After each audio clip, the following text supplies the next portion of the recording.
क्या आपको पता है हॉलीवुड का ये साइन कहाँ सिचुएटेड है? ये है अमेरिका के लॉस एंजलिस में, जहाँ अभी का सबसे बड़ा आग फैल रहा है। इस वक्त आप लोगों को पता होगा, न्यूज़ में आप देख रहे होंगे कि यहाँ सबसे बड़ा आग फैल रहा है। हज़ारों में घर जल रही है, एकर्स पे एकर्स ज़मीन वहाँ पे बर्बाद होते जा रही है। बहुत सारे सेलिब्रिटीज़ के घर वहाँ पे तहस-नहस बर्बाद हो चुके हैं। बहुत सारे सेलिब्रिटीज़ वहाँ पे अपने घर छोड़ के कहीं और चले जा गए हैं। आइए जानते हैं कि ये कैसे हुआ है। तो आज हम विज़िट करने वाले हैं कैलाश भाई के एक नया वीडियो पे, और ये उसी वीडियो के ऊपर है कि आखिर ये आग कैसे लगा और कितना तबाही मचा रहा है।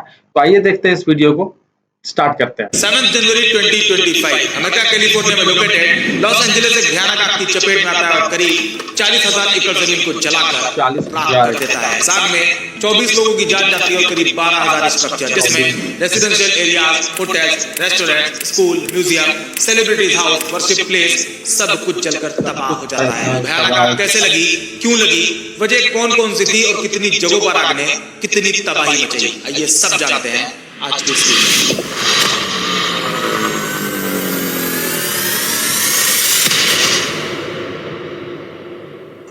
लॉस एंजलिस अमेरिका के कैलिफोर्निया स्टेट का सबसे बड़ा शहर, दुनिया के सबसे मशहूर शहरों में से एक शहर है। यह शहर अपनी डाइवर्सिटी, कल्चर, एंटरटेनमेंट इंडस्ट्री और खूबसूरत नेचर के लिए जाना जाता है। लॉस एंजलिस को the entertainment capital of the world भी कहा जाता है। Entertainment capital of the world, आपको पता होगा हॉलीवुड का सबसे बड़ा स्टूडियो, हॉलीवुड के मैक्सिमम मूवीज का शूटिंग वगैरह वहीं पे होता है।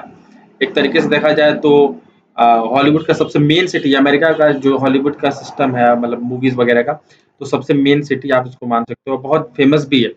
इस वक्त वहाँ पे बहुत तबाही मचा हुआ है। ये देखते हैं, वर्ल्ड सिनेमा और टीवी इंडस्ट्री का सबसे बड़ा हीरो हॉलीवुड यहीं पर बसा वही बात मैं भी कह रहा था कि टीवी, सिनेमा, एंटरटेनमेंट का सबसे बड़ा सेटअप वहीं पे है और वहीं पे ये आग लगी हुई है।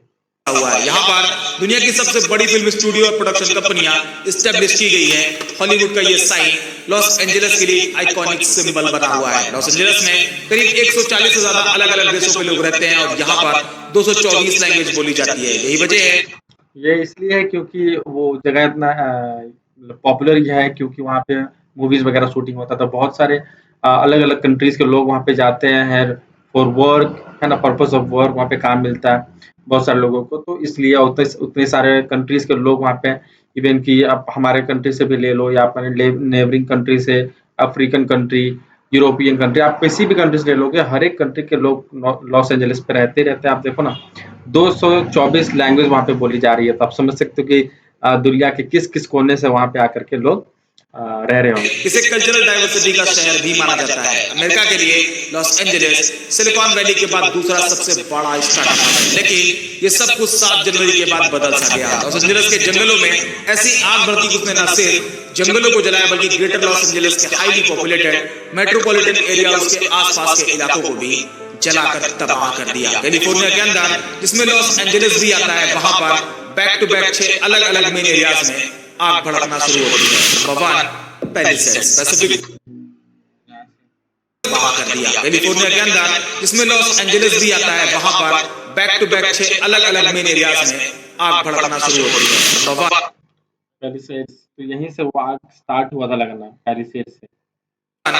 पैलिसेड्स पैसिफिक पैलिसेड, जो कि लॉस एंजलिस का एक आलीशान और पॉश इलाका है। इस जगह की खासियत यह है कि ऊंची चट्टानों और समुद्र के किनारों से घिरा हुआ है। सबसे पहले इसी जगह पर आग लगती है और ये अमेरिकन हिस्ट्री की सबसे बड़ी आग होती है, जो पैसिफिक पैलिसेड्स की करीब 17,000 एकड़ अमेरिकन हिस्ट्री की सबसे बड़ी आग लगी है वहाँ पे। मतलब आप समझ सकते हो कि अभी तक बहुत सारी आग अमेरिका देख चुका है, बहुत सारी ऐसी परिस्थितियां पहले भी आ चुकी है, सिचुएशन पहले भी फेस कर चुका है अमेरिका, लेकिन इस बार का ये जो आग है वो अभी तक का सबसे बड़ा आग, सबसे बड़ी आग जो फैलने वाली है इस बार जो है वो लगी हुई है। से ज्यादा जमीन को जलाकर राख कर देती है। कई आलीशान मकान इस आग की चपेट में आ जाते हैं और कुछ ही देर में राख बन जाते हैं। नंबर 2 ईटन, लॉस एंजलिस के नॉर्थन इलाके में लोकेटेड है, जो एक रेसिडेंशियल एरिया है और इसे पहाड़ी इलाके और इसकी नेचुरल ब्यूटी के लिए जाना जाता है। लॉस एंजलिस की दूसरी आग यहीं पर लगती है, जो धीरे धीरे अल्टाडेना शहर तक फैल जाती है और करीब 14,000 एकड़ जमीन को जलाकर तबाह कर देती है। नंबर 3, हस। ये इलाका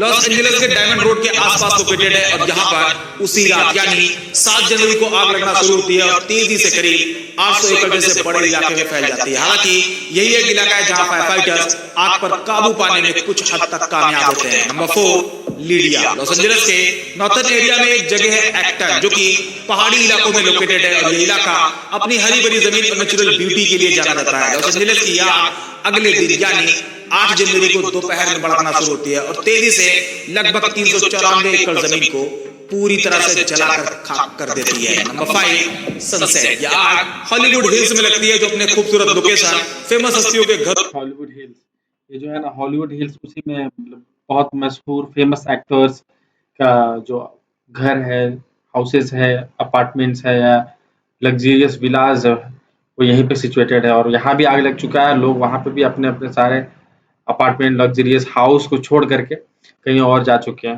तो वर्ल्ड फेमस हॉलीवुड सिंबल के लिए जाना जाता है। ये आग करीब 20 एकड़ जमीन तक फैलती है। हालांकि फायर फाइटर्स की तेजी और उनकी मेहनत से इस इलाके को जलने से बचा लिया जाता है। Number 6, Kenneth. ये इलाका लॉस एंजलिस के बॉर्डर पर लोकेटेड है और यहाँ की आग ने करीब 50 एकड़ जमीन को अपनी चपेट में ले लिया है। 6 अलग अलग आग ने लॉस एंजलिस के एक बहुत बड़े इलाके को जलाकर तबाह कर दिया है। इसके अलावा और भी कई जगह पर आग लगी, लेकिन ज्यादा दूर तक फैल नहीं पाई। लॉस एंजलिस की आग ने करीब 1,80,000 लोगों को अपना घर छोड़ने पर मजबूर कर दिया। वो अपनी जरूरत का जितना सामान साथ ले जा सके ले गए, बाकी सब कुछ जलकर राख हो गया। इसके अलावा 2 लाख लोगों को वार्निंग भी दी गई, वो जल्दी अपना घर खाली करके किसी दूसरी जगह पर चले जाएं। पैसिफिक पैलिसेड, जहां सबसे पहले आग लगी थी और जहां पर 17,000 एकड़ से ज्यादा इलाका जलकर राख हो गया था, वहां पर करीब 1,000 से ज्यादा स्ट्रक्चर पूरी तरह से तबाह हो चुके हैं। यह तक का सबसे बड़ा नुकसान है। साल 2008 में भी कुछ इसी तरह की त्रासदी आई थी, जिसमें आग ने करीब 640 स्ट्रक्चर को तबाह कर दिया था। उससे पहले साल 1961 में भी कुछ इसी तरह की आग भड़की थी और तब लगभग 500 घर जल गए थे। पिछले 3 आग की घटनाओं में इस बार अब तक का सबसे ज्यादा नुकसान हुआ है। खास करके हॉलीवुड की कई मशहूर हस्तियां इस आग की चपेट में आ गई। Paris Hilton, Billy Crystal, Adam Brody, James Woods, Anthony Hopkins, John Goodman और मैंडी मूर जैसे कई लोगों के घर जलकर राख हो चुके हैं। इसके अलावा स्टीवन स्लिपबर्ग, डियाने कीटन और बेन एफ्लेक जैसे लोगों को अपना घर छोड़कर भागना पड़ा, क्योंकि आग उनके घर के बहुत करीब आ चुकी थी। कई स्कूल, होटल, रेस्टोरेंट और म्यूजियम भी जल गए। यहाँ तक कि कैलिफोर्निया के पासाडेना में एक यहूदी टेम्पल, एक मस्जिद अल तकवा और एक अल्टाडेना कम्युनिटी चर्च भी इस आग की भेंट चढ़ गया। सीबीएस न्यूज के जर्नलिस्ट जोनाथन बिग्लियोटी ने बताया कि पैसिफिक पैलेसेस के डाउनटाउन में लगभग सब कुछ खत्म हो चुका है और वहां का नुकसान समझ से परे है। उन्होंने ये भी बताया कि आग से निकलने वाली भयंकर चिंगारी तेज हवाओं की मदद से 1 मील से भी ज्यादा दूर तक उड़ रही थी। ये मंजर कितना भयानक रहा होगा, ये सोचकर भी दिल दहल जाता है।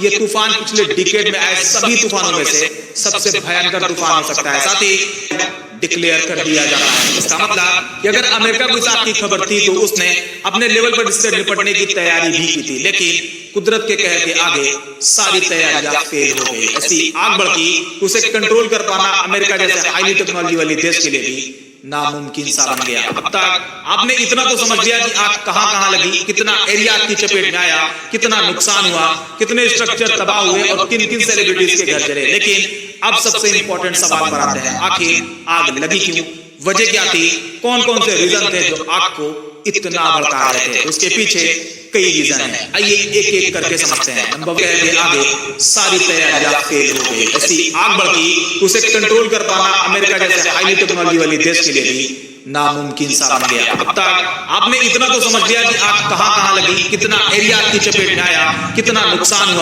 कितने स्ट्रक्चर तबाह हुए और किन किन सेलिब्रिटीज के घर जले। लेकिन अब सबसे इंपॉर्टेंट सवाल पर आते हैं, आखिर आग लगी क्यों, वजह क्या थी, कौन कौन से रीजन थे जो आग को इतना भड़का रहे थे। उसके पीछे कई रीजन है, आइए एक एक करके समझते हैं। नंबर 1 ड्राई सीजन यानी सूखा। साउथर्न कैलिफोर्निया जो कि ड्राउट, सूखा वहां पड़ा हुआ था। अमेरिका के गर्म जगहों में आता है। ये पिछले काफी टाइम से सूखे का सामना कर रहा था। बारिश के मौसम में यहाँ बस नाम की बारिश हुई और जब आग लगी तो उससे पहले के 9 महीने इस पूरे एरिया ने भयंकर सूखे का सामना किया था। सूखे की वजह से झाड़ियां पूरी तरह से सूख चुकी थी और आग के लिए फ्यूल का काम कर रही थी। सूखे पेड़ की चिंगारी भी दूर तक सफर कर रही थी। हालांकि वहां के लोकल ऑफिशियल का कहना है कि आग कैसे लगी ये तो अभी पता नहीं चल पाया, लेकिन साउथर्न कैलिफोर्निया में फायर सर्विस के बटालियन हेड डेविड एक्यूना के हिसाब से इस एरिया में लगभग 95% जंगल की आग इंसान के जरिए ही लगाई जाती है। हालांकि वजह कुछ भी हो, लेकिन सूखे ने आग को फैलने का मौका दिया और इसने लॉस एंजलिस को जलाकर तबाह कर दिया। Number 2, climate change. कैलिफोर्निया की इस आग में बदलता मौसम एक बहुत बड़ा फैक्टर है। एक्सपर्ट का कहना है इस एरिया का क्लाइमेट चेंज यहाँ के हालात को लगातार बदल रहा है और इस वजह से आग बढ़ने की प्रोबेबिलिटी और भी बढ़ती जा रही है। खुद अमेरिकन रिसर्च में पाया गया कि वेस्ट अमेरिका में लगने वाली इस भयंकर आग का डायरेक्ट कनेक्शन क्लाइमेट चेंज से है। The UN ocean and atmosphere administrative का कहना है कि बढ़ती गर्मी, लंबे टाइम से सूखा और थ्रस्टी एटमॉस्फेयर ये सभी वेस्ट अमेरिका में आग के खतरे और उसके फैलने की मेन वजह है। और जैसा कि अभी बताया था कि कैलिफोर्निया पिछले 9 महीने से सूखा झेल रहा था। ऐसे में वहां के मौसम का गर्म रहना और बारिश की कमी की वजह से ये पूरा रीजन सेफ ही नहीं था। इस आग के पीछे क्लाइमेट चेंज कितना बड़ा फैक्टर है इसे आप इस बात से समझ सकते हो। साउथर्न कैलिफोर्निया में आग लगने का मौसम अमूमन मई से अक्टूबर तक माना जाता है, लेकिन बदलते मौसम की वजह से गवर्नर गेविन न्यूसोम का कहना है कि आग लगना पूरे साल की प्रॉब्लम बन गई है, न सिर्फ मई से अक्टूबर तक। उन्होंने साफ साफ कहा आग लगने का कोई मौसम नहीं है, पूरा साल आग का है। जब इतने लंबे समय तक सूखा पड़ा रहेगा, आप समझो 9 महीना 10 महीना अगर सूखा ही रहेगा तो जाहिर सी बात, और प्लस हवा इतनी तेज रहती है उस वक्त में, जिस तरह की वहाँ पे ज्योग्राफिकल कंडीशंस है उसके अकॉर्डिंग जिस तरीके का वहाँ पे एरिया बना हुआ है और सूखा इतना लंबा समय रहता है, तो जितने भी प्लांट्स है ना, ट्रीज है, वो सारा तो सूख चुका होता है। तो जो हवाएं होते हैं वो इससे जो गर्म हवाएं जो चलती हैं उनसे ये तो बहुत ज़्यादा कह सकते हो कि प्रोबेबिलिटी है कि आग लगने की चांसेस बहुत ज़्यादा बढ़ जाती है। और क्या पहले भी अमेरिका में पहले भी इस तरीके का आग आ चुका है, बट इस तरीके का नहीं था। आई मीन इससे छोटे स्केल में था, कहीं-कहीं पे आग लगती थी लेकिन उसको बुझा दिया जाता था। बट इस बार का जो आग है वो बुझ नहीं रहा है। जिस तरीके के अमेरिका को कहा जाता है सुपर पावर टेक्नोलॉजी में या पैसे में, या आप किसी भी तरीके से ले सकते हो कि अमेरिका को एक सुपर पावर कंट्री कहा जाता है। बट अभी तक ऑलमोस्ट इतने दिन हो चुके हैं, 7 तारीख से स्टार्ट हुआ था 7th ऑफ जनवरी, और अभी आप देखो कि आज 15 to 16 जनवरी हो गया है। ऑलमोस्ट डबल, मतलब एक सप्ताह से ज़्यादा हो जाएगा, लेकिन अभी भी उसमें काबू पाना अमेरिका के लिए इतनी आसान नहीं है।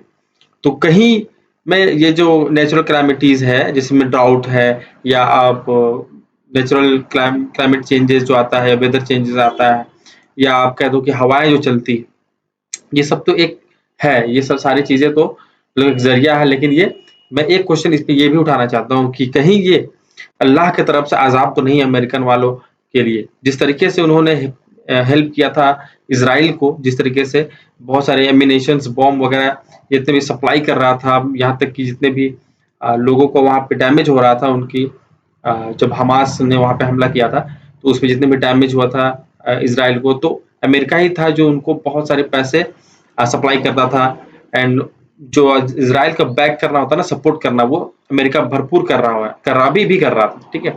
तो कहीं ये उन्हीं का फल तो नहीं मिल रहा है। आप सोच के देखो, जिस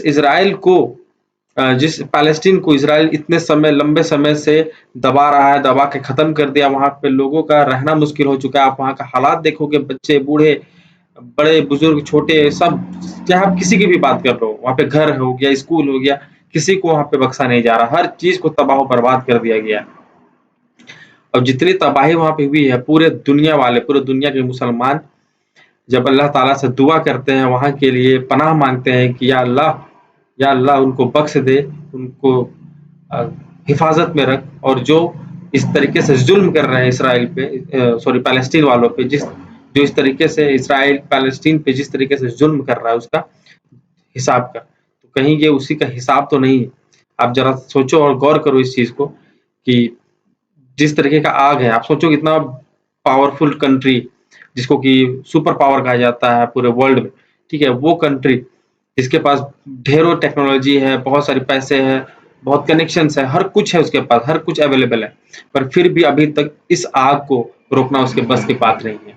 तो ये अल्लाह की तरफ से एक अज़ाब ही है। मैं तो यही समझ रहा हूँ भाई। कि इस तरीके का अगर आप किसी के साथ गलत करोगे, आप किसी गलत के सपोर्ट करते रहोगे और जो गरीब है, दबा-कुचला जो कंट्री है, जो अपने में खड़ा होने के लिए कोशिश कर रहा है, लेकिन आप खड़ा होने नहीं दे रहे हो, यहाँ तक कि आप खत्म कर चुके हो। आप चाहते हो कि उसके सारे लैंड को एक्वायर कर लो या पता नहीं आपका इंटेंशन क्या है उसके पीछे, लेकिन उसका अज़ाब तो आपको मिलेगा ना।